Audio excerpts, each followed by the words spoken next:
Hello friends, good morning. Welcome in PNJ investor trader.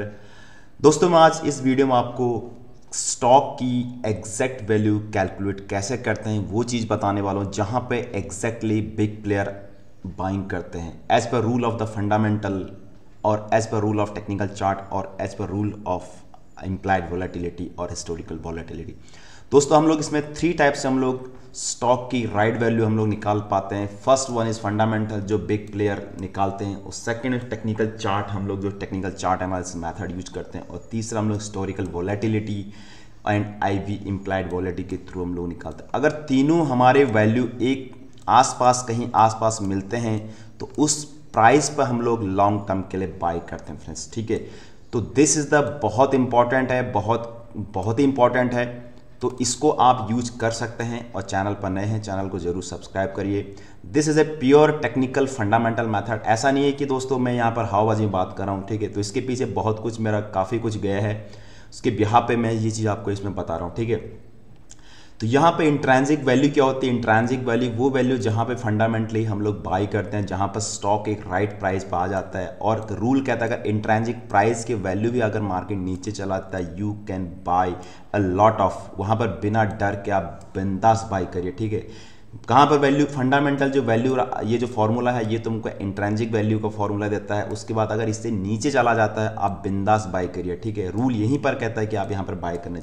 Technical chart आप use करते हैं daily, आप support resistance आदर कुछ भी चाहे moving average what ever you can be use by using the technical chart. ठीक है, अगर आपको ये निकाल तो आप एक मेजर सपोर्ट यूज करिए, देखिए कहाँ पे एक मेजर सपोर्ट है प्रीवियस। ठीक है, उसके बाद हिस्टोरिकल वॉलेटिलिटी के थ्रू इसमें HV IV into the number of trading days upon 250 days. ठीक है, इसको बहुत लंबा है, अगर आपको इसको सीखना है आप ज़रूर एक बार मेरे चैनल को सब्सक्राइब करिए। और हम लोग आगे मैंने एक कैलकुलेशन करके डाला है, मैंने इसमें रिलायंस का एक बार इसमें कैलकुलेट किया है कि रिलायंस की वैल्यू कहाँ पर आनी चाहिए।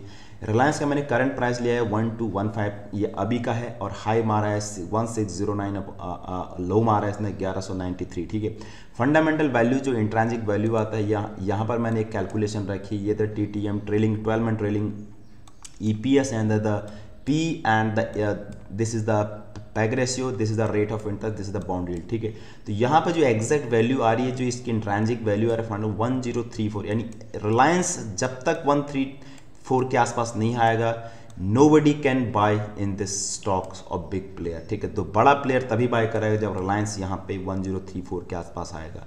टेक्निकल चार्ट के हिसाब से टेक्निकल IV जो इम्प्लाइड वोलेटिलिटी है उसकी वैल्यू से मुझे जो इसकी वैल्यू निकल रही है, ठीक है, इंट्रांसिक वैल्यू जो निकल रही है, तो मुझे यहाँ पे 975 जो, लेकिन मैंने करंट वैल्यू के हिसाब से निकाली। तो एक्चुअली होता है क्या फ्रेंड्स, तो यहाँ पर एक्चुअली पूरा वॉलेटिलिटी के थ्रू होता है। तो sigma 1 sigma 2 sigma first standard deviation, second standard deviation, third standard. तो ये जो मैंने वैल्यू जो निकाली है फर्स्ट स्टैंडर्ड डेविएशन के हिसाब से निकाल के रखी। ठीक है, एक्चुअली मुझे एक्चुअली जो एक्चुअल वैल्यू करनी, जब इसका हाई वैल्यू तब मुझे यहाँ पर निकालना चाहिए, लेकिन इतना आपको समझ में नहीं आएगा। अगर समझना आपको जरूर इसमें, अब देखिए। ठीक है, तो टेक्निकल चार्ट के हिसाब से मुझे लग रहा है जो टेक्निकल चार्ट मेजर जो सपोर्ट है 1120 और 98 के साथ। तो पहला टेक्निकल सपोर्ट इसे 1120 के आसपास है। एक बार रिलायंस फिर से बाउंस बैक जाएगा यहाँ से, उसके बाद अगर ये भी ब्रेक होता है तो 987। तो हमारा ये तीनों मैंने यहाँ पे मेजर करके देखा है। ठीक है, तो टेक्निकल चार्ट के हिसाब से यहाँ पे देखा, इफ रिलायंस कम्स नियर इतना must buy big player buy below intrinsic value for the rule of the Warren Buffett. ठीक है, वॉरेन बफेट या फिर बेंजामिन ग्राहम।